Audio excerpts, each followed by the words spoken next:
Super ஸ்டாரின் மூத்த மகளான ஐஸ்வர்யா ரஜினிகாந்த் நடிகர் தனுஷை காதலித்து 2004ஆம் ஆண்டு திருமணம் செய்து கொண்டார். அப்போது சாதாரண நடிகராக இருந்த தனுஷ் அதன் பின்பு மிகப்பெரிய வளர்ச்சியை அடைந்தார். இதற்கு காரணம் சூப்பர் ஸ்டாரின் மருமகன் என்ற அந்தஸ்தும் ஒரு புறம் இருந்தது.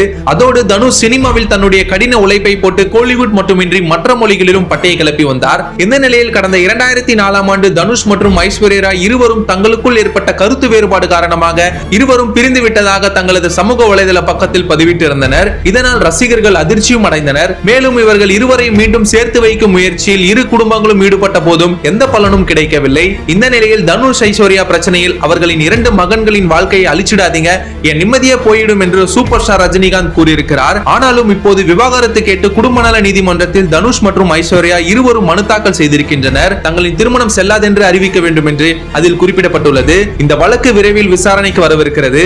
இருவருமே தங்கள் எடுத்த முடிவில் உறுதியாக இருக்கின்றனர். ஆகையால் இவர்களின் விவாகரத்தில் எந்த பிரச்சனையும் இருக்காது என எதிர்பார்க்கப்படுகிறது. ஆனாலும் இத்தனை நாள் எப்படியும் தனுஷ் ஐஸ்வர்யா இருவரும் இணைந்து விடுவார்கள் என்று எதிர்பார்த்த ரஜினி குடும்பம் மற்றும் தனுஷ் ரசிகர்களுக்கு இது ஏமாற்றத்தை கொடுத்திருக்கிறது. நம்ம எல்லாருமே எதிர்பார்த்துட்டு இருந்தோம் இவங்க 2 பேருமே சேர்ந்துருவாங்க அப்படின்னு சொல்லிட்டு. ஆனா அதுதான் நடக்கல. சோ பொறுத்து இருந்து பார்க்கலாம். இது போன்ற ஒரு இன்ட்ரெஸ்டிங் சினிமா நியூஸோட உங்களை சந்திக்கிறேன். நம்ம சேனலை சப்ஸ்கிரைப் பண்ணலாம், மறக்காம சப்ஸ்கிரைப் பண்ணுங்க for interesting video. Facebook, Instagram, YouTube உங்க பிசினஸ் ப்ரோமோட் பண்ணுமா? பேனர் டிசைன் பண்றதுல இருந்து ப்ரோமோட் பண்ற வரைக்கும் நாங்க பாத்துக்கிறோம். One stop solution. All right Media Works. இத பத்தி உடனே தெரிஞ்சுக்கணுமா? ஃபோன் பண்ணுங்க.